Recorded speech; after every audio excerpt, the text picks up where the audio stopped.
Friends, ఏదైనా ప్రమాదం జరిగినప్పుడు అందుకు బాధ్యులైన వారిని ఖచ్చితంగా శిక్షించాల్సిందే, వదిలిపెట్టాల్సిన అవసరం లేదు.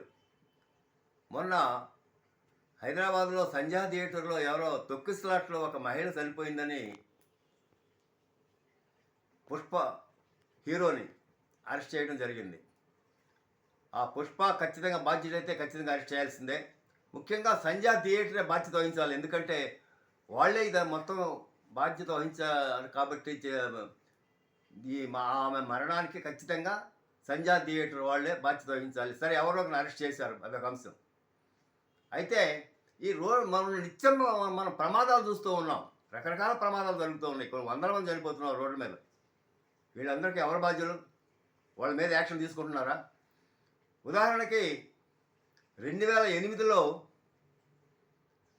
ఉమ్మడి చిత్తూరు జిల్లా, ఇప్పుడు తిరుపతి జిల్లా వరదయపాలెంలో కల్కి అనే ఒక దొంగస్వామి 500 కోట్ల పెట్టి ఆశ్రమం నిర్మించాడు. ఆ ఆశ్రమం ప్రారంభం రోజు 5గురు అంధభక్తులు చనిపోయారు. అయితే ఆ భక్తుల మరణానికి కారణం ఎవరవుతారు? ఖచ్చితంగా ఆశ్రమ నిర్వాహకుడు కల్కి అవుతాడు. మరి కల్కిని ఆ రోజు ఎందుకు అరెస్ట్ చేయలేదు అని హేతువాద ప్రశ్నిస్తూ ఉంది. అంతేకాదు, దాదాపు ఒక 10 సంవత్సరాల క్రితము కేరళలో అయ్యప్ప గుడి దగ్గర ఆ మకర జ్యోతిని చూసే సందర్భంలో తొక్కిసలాట జరిగి 100 మందికి పైగా చనిపోయారు. అందులో 54 మంది మన ఆంధ్ర వాళ్ళే ఉన్నారు. దానికి బాధ్యులు ఎవరు? అయ్యప్పనా? అయ్యప్ప గుడి దేవస్థానంనా? మరి వాళ్ళని ప్రశ్నించారా?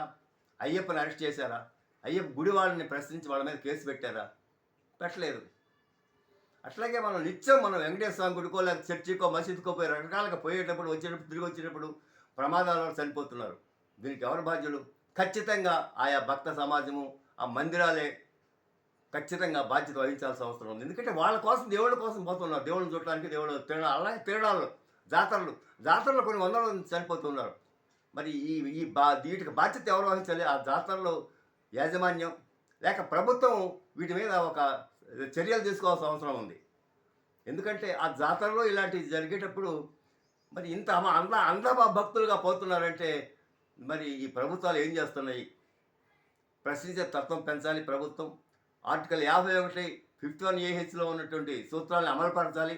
వాటిని అమలు పరుస్తామని అందరూ ప్రమాణం చేసిన వాళ్ళే, కానీ అసలు వాళ్ళ దానిలో ఆ సూత్రాలు ఉన్నాయని కూడా తెలియని పరిస్థితులు ఉన్నాయి. కాబట్టి ఎవరైతే ప్రమాదానికి బాధ్యత ఉంటుందో వాళ్ళని అరెస్ట్ చేయాలి ఖచ్చితంగా. ఎవరికి మూల కారకులు అవుతారో ఆ ప్రమాదాలకి వాళ్ళని అరెస్ట్ చేయాల్సిందే.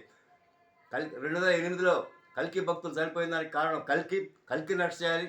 అట్లాగే 10 సంవత్సరాల క్రితం అయ్యప్ప దగ్గర 100 మందికి పైగా చనిపోయారు ఆశ్రమం అక్కడ గుడి మీద.